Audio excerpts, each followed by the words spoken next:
Masaya si Mama today. Super saya ni Mama. Hello, guys. Itsura, oh. Itsura, oh. Saan ka na naman? Manguha na naman ng sinampay, ha? Hindi galawin ang sinampay ni Mama, ha? Hindi galawin, ha? Ay, sus! Ay, sus! So, yun na nga. Grabe ko kasaya. May good news po tayo today. Wait lang, guys. Asa na yung pakain ko sa anak ko? Kailan ba siya last nag-pancake? Tinapay na lang with peanut butter kaya para healthy. Yung peanut butter niya, pang baby po talaga siya, no? Ayan, oh. So, wala talaga siyang sugar or bitchin or magic sarap. Natural na, ano lang siyang mani. Magdala nga siguro ako nito sa Pinas. Yung pang ano niya, no? Pag umaalis kami. Saan ko kaya ito pakainin? Sa Mandarin. Alam niyo yung anak ko dati, si Derich? Kada nasa labas kami, palaging Mandarin. Alam niyo anong kinakain niya doon? Lugaw. At hindi po ba yan healthy? Kaya dito kay Nathan, ngayon na may edad na ako na nagkabuot. Kung sa Bisaya pa nagkabuot ba? Na mature na ba? Sinisikap ko po talaga na yung pinapakain ko sa kanya ay healthy food. Pero sa Pinas, wala. Mag 3 times a day kanin ka muna sa Pinas, ha? Pero hindi na lugaw. Pero patikin ko pa rin po sa kanya yung ano, no, lugaw ng Mandarin. Kung magustuhan niya po ba. Kasi wala man akong alam noon. 16 years old. Hindi ba 16? Ano ako nung nanganak ako? Yung nagsimula na siyang kumain, 18 years old na po ako na. Alam nyo, hindi pa rin po ako nakapag-impake. Less than a week, uuwi na po kami. Finish na. Kailan pa ako mag-impake nito? Gusto ko kasi malinis muna lahat ba. Kaya naglaba po ako nung may mga labahan pa po ako sa taas. Pag natapos ko na yan, saka siguro ko mag-impake. Hindi naman po masyadong marami ang dadalhin namin kasi may bata. Kahirap. Ang daming dala. Yung mga kaibigan ko nga, guys. Magpadala sana sila ng ano yung pagbalik namin dito. Sabi ko sa kanila, sorry lang guys ha. Wala talaga akong madala para sa inyo kay may bata ba. Baka nga magdala ako ng termos para kay Nathan kasi yung pagpainit ng tubig niya doon. 'Di ba? Kaya sorry mga guys. Si Nathan, hindi ko nga yan siya dalhan ng damit Doon na po ako bibili. Si Daniel naman siguro mga 6 lang na t-shirt ang dalhin ko sa kanya na. Opo. Wait lang guys ha. Nahin ko muna tong anak ko. Yogurt with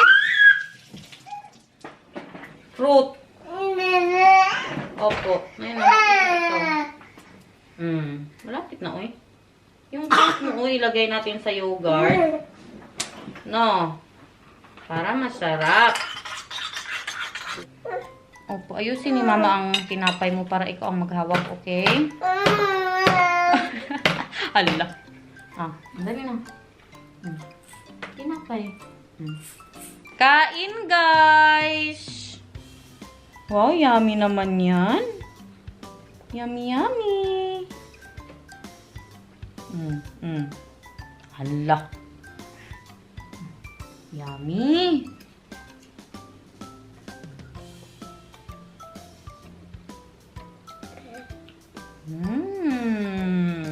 Dabi, ang yogurt daw, Bi. Kung yummy din yung yogurt niya, Bi. With fruit yan, oh. Muka. Ano yan? Yummy. Yummy, Mama. Yummy. Sarap. Ay, sus, nakatingin talaga sa camera. Ay, sus, ay, sus, ay, sus. Ay, sus, ay, sus. Pasayaw-sayaw pa yan. Ala. Ano yan, tubol? Ano yan, tubol? Psst. Psst, Nathan. Ay, sus. Nanood siya ng Miss Rachel. Pinapaupo ko na po talaga siya, no? Minsan nakakaupo na siya ng mga 10 minutes, ganun. Tapos gusto yun ng humiga. Nathan! And you know it, then your face will surely show it. If you're happy and you know it, clap your hands. Tingnan niyo ang isa, oh. Saan na siya, oh. Kahit saan na po talaga yun siya naabot. Na. Gawa ako ng breakfast ko. Last na pansit canton. Ang sunod na pansit canton sa Pinas ko na po natitikman. Kain guys. Maglaba pala ako ng mga beddings namin today. Wow. Pansit canton. Andyan po si Nathan, oh. Mag-chika na po muna. Sasabihin ko na sa inyo ang good news. Ayan. Sa lahat po ng mga nagsasabi na malaki po ang ulo ni Nathan, medyo malaki po talaga ang ulo ng anak ko kasi mataba po yung utak niya katulad po ng nanay niya.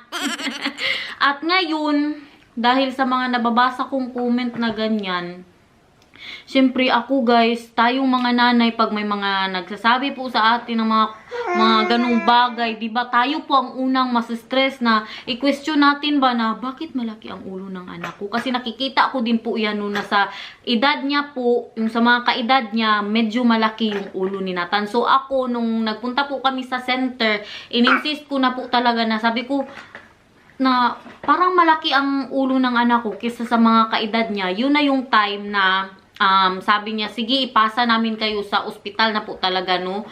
So, yun, pumunta po kami sa ospital. Dito tayo kay Nathan. Ayan, pumunta po kami sa ospital para ipacheck po siya.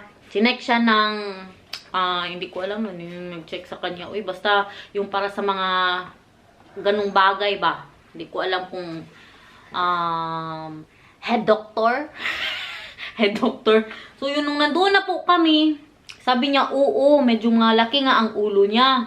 Tapos, chinek niya, ginanon-ganon niya. Sabi niya po, yung ano daw ni Nathan, medyo malaki pa, no, yung dito niya ba, yung kanyang bumbunan na hindi pa nagsarado ba. Sabi niya, medyo malaki pa po daw. At ang sabi niya po, ang ulo po ni Nathan ay normal pa po siya pero nasa pinaka-edge na po talaga ng normal na size ng ulo. Parang nasa above average, something like that. Hindi ko alam. Basta nasa normal pa rin siya pero ano ba, nasa average, hindi, nasa edge po daw talaga.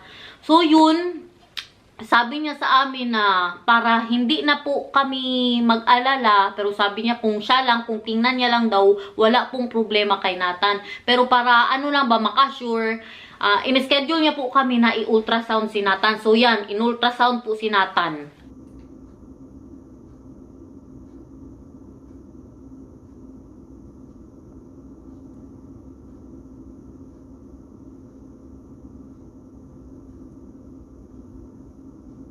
Nung pag-ultrasound po sa kanya, hindi na ako nag-vlog guys kasi stress din ako nung time na yun ba. Ayoko na magpakita pa na malungkot sa inyo, na hindi na nga ako mapakali kasi syempre tingnan nyo, di ba? Sa mga anak natin, sino bang unang ma-stress tayong mga nanay kung may mga sakit-sakit yung mga anak natin, kung nagdulay si Nathan. Kung may sakit-sakit po yung mga anak natin or kung ano man ang ano po sa kanila, may problema ba? Di ba tayo po ang unang ma-stress talaga? Asa na yung ano mo? Agoy. Gusto ko kasi ba na before ko po sabihin sa inyo, alam ko na po ang result. So yun na ultrasound na siya. Kahapon, nakuha po namin ang result at wala po talagang problema kay Nathan. Ang nangyari kasi guys, ganito oh. Si Nathan po, early po siya. 'Di ba? Early siya, 8 months nung pinanganak ko po si Nathan. Ang nangyari po sa kanya, yung simula na pagpanganak sa kanya, okay po yung ano ng ulo niya, no. Ang mga early po kasi may time na bigla silang laki ba? Alam niyo ba gaano kaliit si Nathan nung pinanganak ko po? Siguro ganyan oh. Ilan nga siya? Tingnan natin. Nasa mga 45 cm. Kaliit ni Nathan, guys. Oh, 45 cm lang po yan siya. So, bigla siyang, ganun ba? Simula nung nag-3 months siya, bigla po siyang laki, pati ang ulo ni Nathan. Kasi po, hinahabol daw nila ang size ng mga normal na bata. Ganun po yung nangyayari sa mga early na pinapanganak ba. Yung kay Nathan lang, napasubra yung paglaki ba. Makita din talaga no sa graph nila na biglang, in 2 months, na biglang laki po ang ulo niya. So, na-shock po sila. Gaya po ng sinabi ko na to sa inyo dati ba. 3 months po siya hanggang sa pag 5 months niya, biglang laki po talaga siya. Lahat, pati yung weight niya. Tingnan nyo, pakita ko sa inyo. Wait lang. Nung 3 months siya, 5.6. Nung nag 4 months siya, 7.8. Grabe talaga ang paglaki ni Nathan, guys. Pati yung ulo niya nasali, pati yung kanyang length, 'di ba? Galing siya sa 56 cm, naging 63 cm po si Nathan. Ganon din po yung nangyari sa ulo niya. Pero makikita po talaga natin, medyo malaki yung ulo niya. Nanamana niya po sa tatay ko. Kasi malaki po daw talaga ang ulo ng tatay ko. Pero yung mga ganyan, guys, pagkakalakihan po yan nila, no, habang lumalaki yan sila na tumatangkad, hindi na po yan makikita na ganun ang ulo nila ba. Ngayon lang po yan. Pero masaya ako na okay po si Nathan. Wala pong problema na nakita. Tinawagan po kami ng doktor kahapon. Alam nyo, ang ulo ko, sinukat din po nila. Oo, mas malaki ang ulo ko kay Daniel. At may mga subscriber tayo ba na nagsabi na mas malaki pa daw ang ulo ni Nathan sa akin. Hindi po yan totoo. Malaki pa rin po ang ulo ko kay Nathan, guys. Kaya grabe ko kasaya kahapon. Kung napansin nyo man, yung palabas-labas ako sa mga kaibigan ko. Kaya para mawala nga yung mga iniisip natin na mga ganyan. At para mawala lang sa isip ko yung mga ganyan ba. Pero alam po yan ng mga kaibigan ko. No? At sinasabi nila na grabe ka normal. Yung sa ano tawag dyan, sa personal, sinasabi nila, tama lang masyado sa katawan niya kasi pangit din naman daw na, agoy! Yan na ba? Sige, pangit din naman daw po na maliit yung ulo ni Nathan tapos malaki yung katawan niya. Pero, sa totoo lang, medyo malaki po talaga ang ulo niya. Mataba lang ang utak niya na nagmana sa kanyang nanay, guys. Ang importante, normal po si Nathan, no? At meron akong gustong sabihin ba? Meron akong gustong ipaalam sa lahat ng mga subscriber natin or sa lahat ng mga tao, sa lahat ng mga nanay. Alam nyo, dati ako po, mahilig ako mag-compare yung sa, ano ko ba, sa unang anak ko.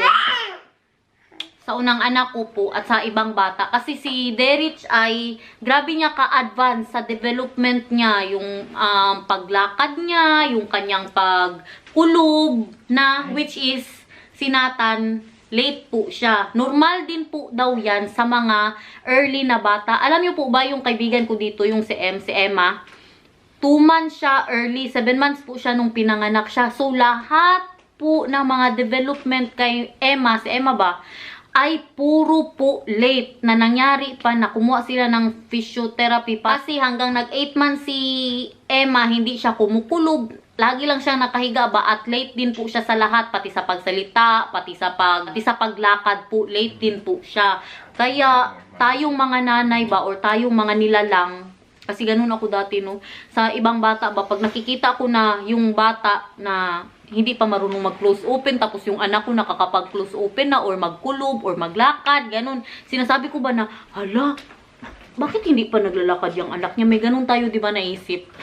Huwag po nating gawin yan. Kasi, ngayon ko lang po nalaman na naisip ko, yung mga developments po ng anak natin ay hindi po pare-parehas. Kung ang anak ninyo po naglalakad na ng 1 month, yung ibang bata naglalakad ng malapit na sila mag 2 years old. Ang importante naman po ay dadating din po talaga sila dyan sa phase na yan. No? Kaya wag po sana nating madaliin lahat. Si may mga subscriber tayo na mag-comment, bakit hindi pa siya nakakaganito? Bakit hindi pa siya nakakaganyan? Wag po nating gawin yan. Kasi alam nyo po, nasistress po ang nanay. Ako okay lang naman sa akin no, na comment po kayo ng ganyan, naiintindihan ko. Pero yung sa ibang nanay lang ba na hindi natin alam na dumadaan pa sila sa postpartum stage, mas stress ba yung nanay, guys? Sa totoo lang. Kasi mag-isip yan sila ba na bakit nga, bakit?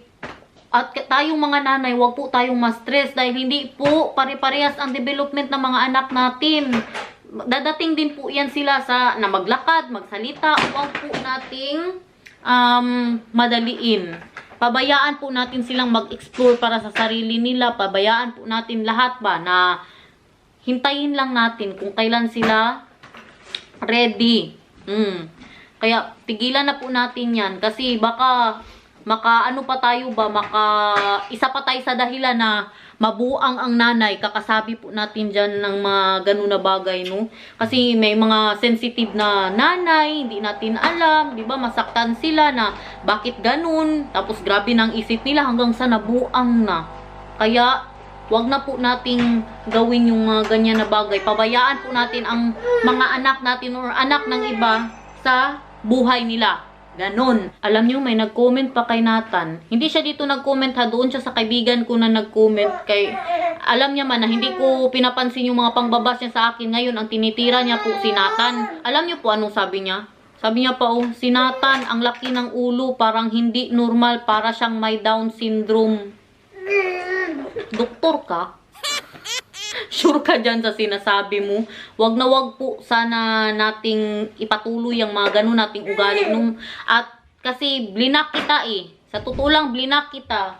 Kaya para hindi ka na makapag-comment dito sa akin. Ang ginawa niya, doon siya po nag-comment sa mga kaibigan ko. Ngayon lang kita sasagutin. Kaya grabe mo talaga ka-obsess sa akin ba? Hindi ko alam kung anong ginawa ko sa iyo. Pero, grabe ka, alam mo lahat ng buhay ko, pati yung sa China, yung kumanta-kanta ako sa vlog ng kaibigan ko, sabi niya pa, na-miss na siguro ni Inday Garnet ang niya sa China, ang buhay niya sa China. Huwag ka pong mag-alala, hindi ko na nababasa yung mga comment mo, kaya huwag ka nang huwag ka nang mag-effort pa na mag-comment dito. Manood ka na lang dyan. Walang nakakabasa ng comment mo, para ka na dyang buang. Ngayon lang talaga ako magsagot-sagot sa mga comment mo ba. Yan din po siya ang nagsasabi sa akin na wala akong kwentang ina. Yan po talaga na araw-araw niya po talaga akong binas. Kaya, dinilit ko na lang siya kay Sinata na ang kanyang tinitira ngayon. Kaya alam niya man na hindi ko siya patulan. Nagawa siya ng bagong account, guys. Alam niyo anong account niya? Garnet Inday. Na ano ka? Uy, grabe mo talaga ka-obsess sa akin ba? Hindi ko alam. Gandang-ganda ka ba sa akin, Day? Grabe talaga yan. Naawa na lang ako sa kanya ba? Bakit kaya yan? Baka nagpa-shoutout dati tapos hindi ko sinoutout. Ngayon lang po talaga ako nagano. Dati mag-I love you pa ako sa mga basher ko. Ngayon, manood ka lang dyan ha. Huwag ka mag-skip ng ads. Bantay ka lang. Minsan po kasi hindi mo din mapigilan ba na hindi pansinin yung mga ganong comment, no? Kasi minsan sumusubra na po. Alam ko po na pinasok ko po ito na meron talagang mga ganyan na mga makikitid ang utak ng mga basher. Pero, minsan masaktan ka din po talaga. Kaya sa mga nagbabalak na mag-vlog dyan, i-turn off nyo po yung inyong, i-turn off nyo na lang yung inyong mga comments. Kaya grabe, may mga ibang tao na, hindi, basa-basa pa man ito eh. Kita nyo nga si Tony Fowler, di ba naabot pa siya sa tulpo. Kay grabe yung pagbasa anak niya. At si din, Manay. Yung sinabihan si Manay Chona ba, di ba dati sinabihan po yung anak niya na patay gutom. Parang patay gutom daw kumain ng anak niya. Ano nga, grabe no, may mga subscribe. Pero nanonood palagi. Araw-araw mangbas. Dito ang mister ko. My love, what can you say? About the one who's... He's looking at my food. How about you, Mahal? What can you say? He wants to eat my What are you food. eating? Aubrey? What can you say, Mahal? The girl who said that Nathan is looking like Down syndrome. I think you need glasses. Da. No? Magsalamin ka dyan. Kahit yung anak ba ni Simply Race, sinasabihan ng para daw badyaw, kahit pinapakain niya daw yung mga remote. Ano ba yan? Ano ba? Bakit may mga ganyan man na tao na ganyang ugali, no? Hindi siguro masaya sa buhay ba? Kaya po, madala sa mga mga vlogger, hindi po talaga yan sila nagbabasa ng mga comment. Ako hindi ko man mapigilan minsan, kaya marami din man tayong mga subscriber na love si Nathan. Kasaya niya na siguro ba, kaya napansin ko na talaga siya. Na special shoutout pa siya dito sa vlog natin. Akalain niyo yun, may gagawa ng account. Nakatulad talaga ng pangalan ko para mangbas lang talaga ng ganyan. Gabi mag-effort pa talaga. Bakit kaya Kaganda ko talaga siguro ba? Or kaganda ba talaga ng buhay ko dito? Or kagwapo ba talaga ng mister ko? No. Kaya galit na galit po sila sa akin. Change topic na tayo, guys. Kabayaan na natin yan sila. Sa lahat po ng subscriber ko na mahal kami, I love you, guys. Mahal na mahal po namin kayo ni Nathan. Oh, si Nathan, oh. Dali na mag-I love you, ikaw, be. Sabi mo, I love you, guys. Normal ang ulo ni Nathan. Ay, sus! Ay, sus! Ay, sus! Sino yan? Sino yan, baby na yan? Oh, kapugi naman yan ang baby na yan. Mag-thank you, ikaw, be. Mag-thank you. Thank you, guys. Tingnan nyo si Nathan, guys. Marunong na talaga yan makipaglaro sa akin ba? Dali, dali, dali kay mama. Dali. Dali. Nathan! Nathan!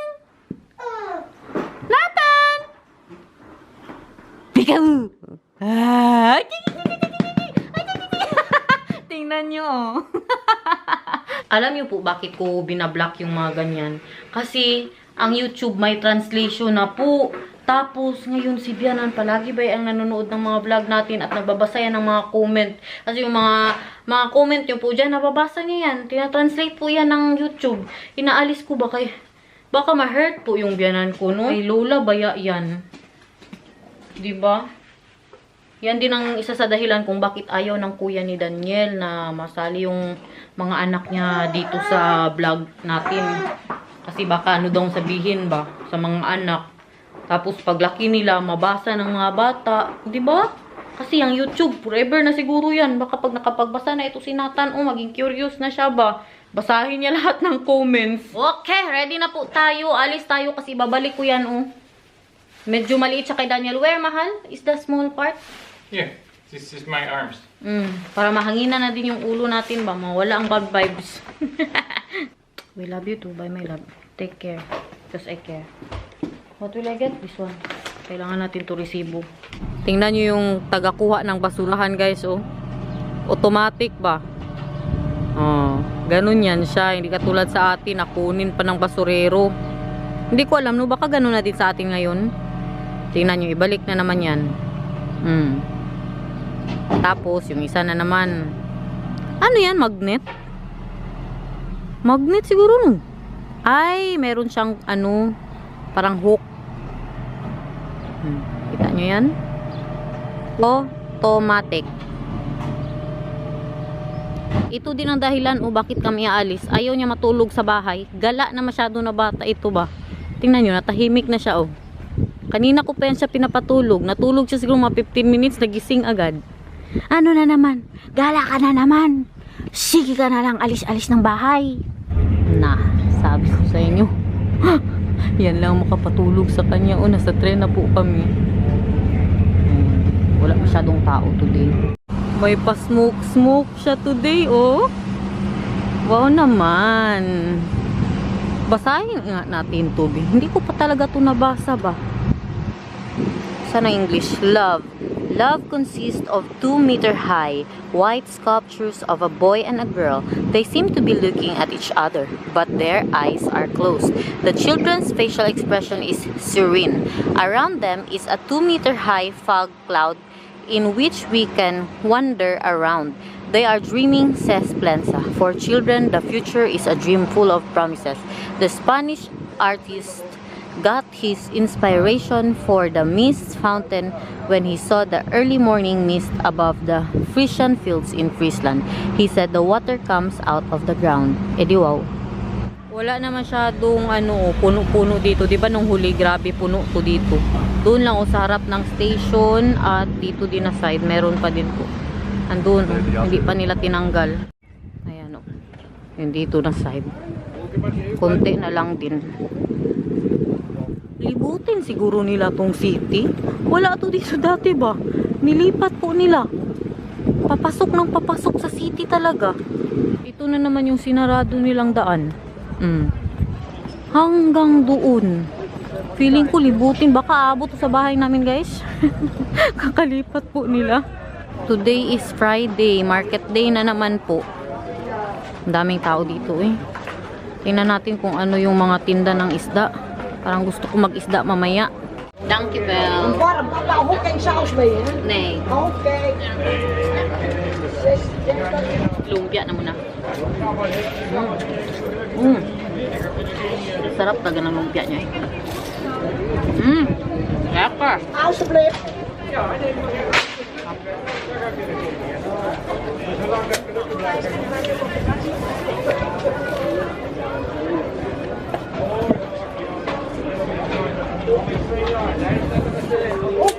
Warm, warm. Binili ko din po ng siopaw si Nathan. Hindi na ako bumili ng ano nila doon. Uy, ano tawag dyan? Yung pusit ba? Ay, nukos. Kaya ang nukos nila, kaliit. Pag niluto mo yun, para ng kulangot sa liit. Umupo po kami. Kaya pakainin ko na siya ng siopaw. Yan yung ating paview. Nathan, mag-eat na ng siopaw ang bebe ni Mama. O, dali na. Siopaw mo. Siopaw, siopaw. Siopaw. Wow!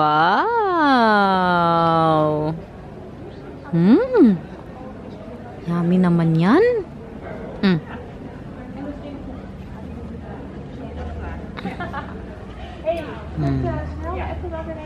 Wow!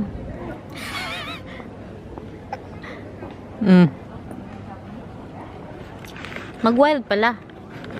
Relax lang, good. Sarap ba yan, Nathan? Busy ikaw dyan. Yummy? Yummy? Nag-i-enjoy siya sa kanyang pasyupaw eh. Sarap no? Sarap? Ito po yung lunch niya. Tapos nagdala din ako ng prutas niya. Nga. Tingnan nyo. Hindi bago dyan makanguya. Sobra pa sa nguya yan oh. Grabe, kasarap ng siupaw niya. Uy, sana hindi ubusin ni Nathan ba? Tirahan mo si Mama ha. Malapit na siya makakalahati. Kasarap talaga, as in malasa masyado. Kabait ng anak ko guys. Tinirahan niya ako. Isang kagat. Isang kagat niya. Grabe, sarap. Andito na po ako sa store na pagbabalikan ko ng jacket ni Daniel. Papalitan ko na lang ng mga damit niya. Maganda kaya to pang binyag kay Nathan guys. Para kay Daniel ba? Kasi nung huling nandito kami, gusto niya po ng ano no, polo. Mas maganda to. Gusto ko to, ito na lang kunin ko. Maganda din nga tong suot niya. Itong ganitong kulay. No? Hindi na kami mag-white parehas kay naka-white na ako no. Baka mapagkamalan kami nakasalin.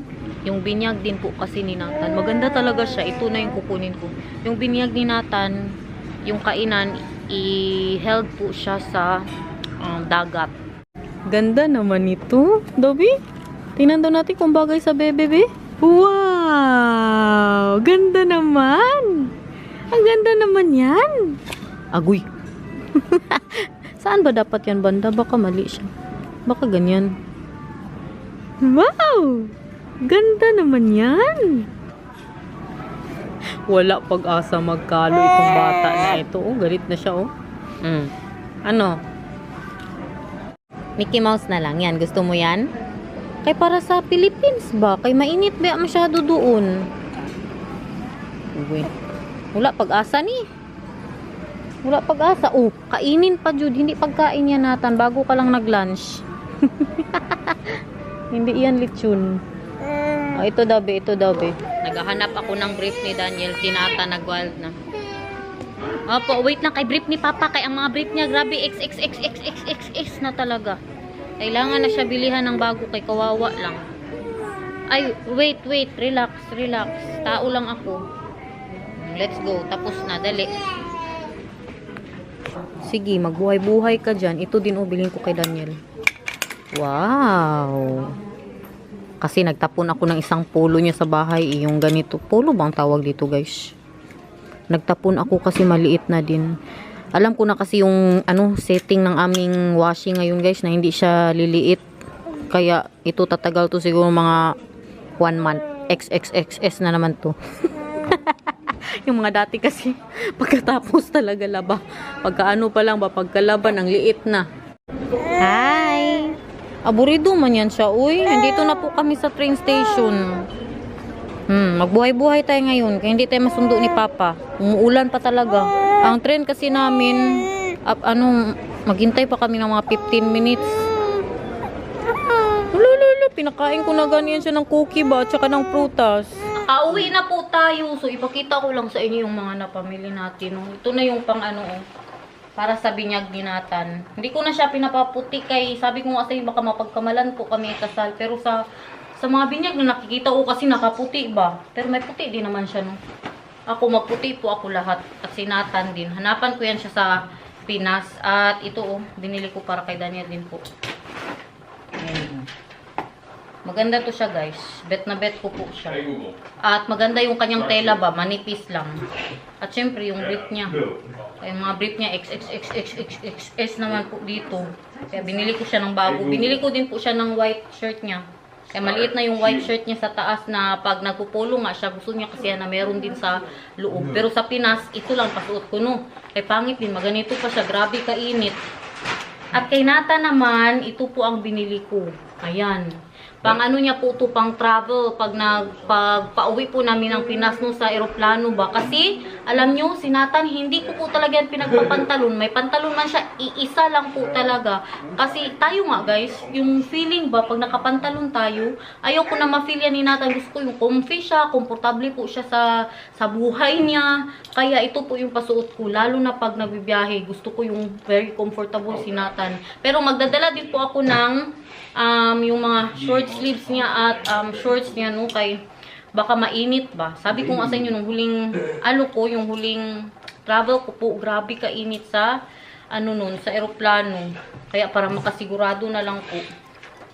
So guys, nag-enjoy po ba kayo sa ating vlog for today? Magbabay na tayo Si Nathan nandoon busy sa kanyang buhay.